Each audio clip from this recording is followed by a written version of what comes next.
Tuesday. It is Top 5 Tuesdays. We are in the final week of February, and it's been a while. If you haven't already, be sure to find the links to the website. I have a couple of blog posts that have been done in the interim that the podcast and YouTube channel have been inactive. So go over, check out the website, read the blog posts, one's from January, one's from actually yesterday. And it kind of gives you guys a little bit into why the hiatus has happened. There is definitely more. Today's Top 5 Tuesday, however, is going to be about 5 classic games. Now I'm talking about the tactile board games, card games, those types of games.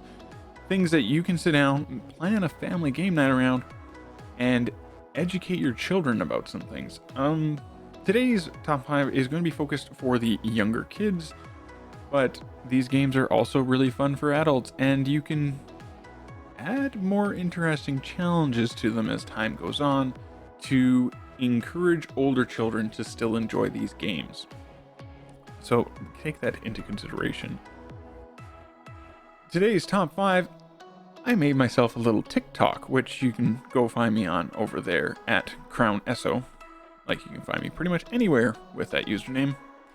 The best part about it is that I had my 7-year-old son help me with this TikTok. I just got into that earlier this week. So come, give me a follow if you want, and I will utilize some of the footage from that TikTok for today's top 5 episode.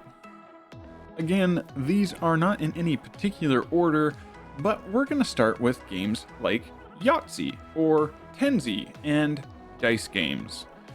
There are a variety of dice games, and I didn't realize you could have so many dice games, and that's just with a regular 6-sided dice.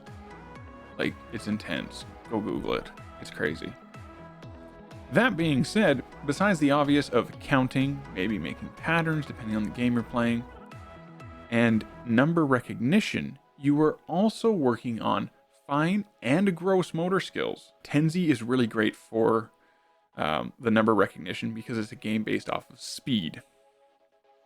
If you're looking for the fine motor skills is more what you're looking for, go with Yahtzee because they have to pick up the dice, put them together, and prove that they have the different sequences, right? Again, sequence and patterns, big part of Yahtzee. Another classic game that most people I know have played at some point in time is dominoes. And I don't mean the fancy artwork, but the just regular dominoes playing type game. Again, obviously works with counting and patterns and those same fine and gross motor skills. As your child works the positioning and the orientation of the dice. Get yourself some of the little stands for it though, for your smaller children, because they will bump the table all the time and knock over everybody's dice. Save yourself a headache. If you're going to say to yourself, well, sometimes we'll only play with small sets of dominoes and sometimes we'll play with big sets of dominoes, bag them into separate categories so you don't have to go looking for the smaller sets, like under 6, under 10, under 15. When you have up to 15 on dominoes, that's a lot of dominoes. So do yourself a favor. The first time you sit down with them, put them away in individual bags labeled so you know how high that bag goes up to, so you don't have to dig through all the dominoes when you only want to work with the numbers 5 and under or 10 and under for your smaller children. There's a fast fact for you.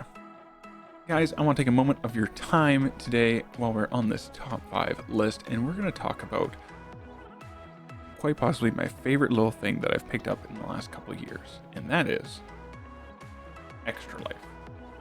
And where's it? There, that one.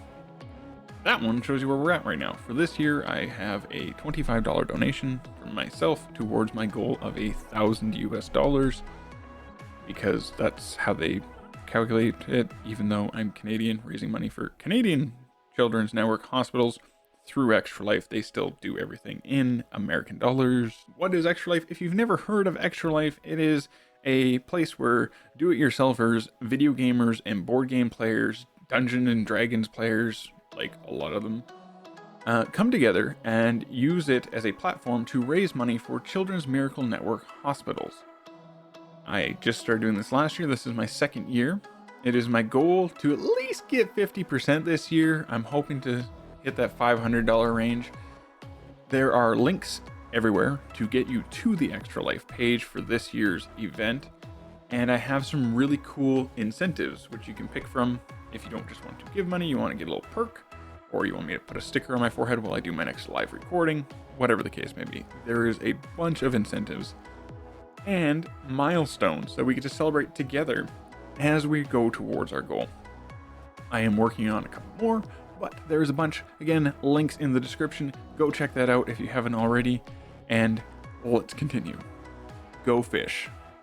Go Fish is an interesting game because it can be played with your standard deck of cards, or you can go out and buy themed flashcard style ones that focus on adding similar equations, which I thought was kind of cool. So 9 and 4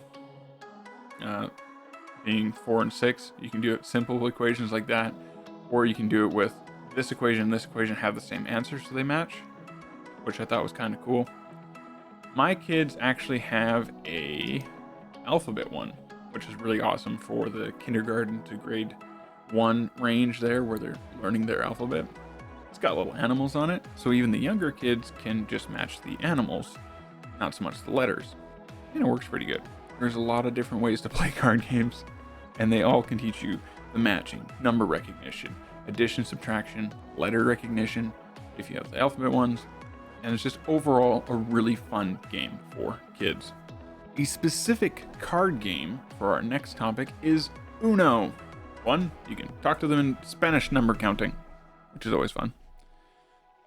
2, Uno has such a variety of rules that kind of go above and beyond with the pick up 4, pick up 2, skip turns, reverse the order, all these additional rules that are much more complicated than your standard Go Fish game. And it's a great way to start preparing your children for more complex games like Maneuvers or Canascus, or totally said that wrong, but whatever. It also helps your kids with the pattern recognition again and organizing as they put their cards together by numbers, by values, and try to figure out how they're going to empty their hand in a timely fashion. Oh, and consequences. Definitely think about that because they can, this person, if I'm going to play a +4 against them and then later they play a +4 against me, it's probably because I did it to them earlier. A little bit of consequence training. Our last classic game for today's top 5 list is a board game. Go figure. This one is Candyland. What I love about Candyland is it is the perfect introduction to board games. It has small figurines that are large enough for small hands to easily hold on to, and they stand up pretty good on their own. And a simple draw card system. You pick up a card, you go to the next square in the line that matches the card. And then there's certain ones that can hop you back and forth, and there's little bridges and whatever. Very basic introduction to kind of how the world of board games is as a kid, and you can evolve from there quite easily. In a pinch, if you lose all your cards, you can switch it to being a roll the dice, count your spaces game, and then we just had to do this weekend because my kids didn't put the cards back in the box before they took them to their grandparents' house. And then when you roll doubles, you go to the next one with a pitcher of candy. Worked out really well.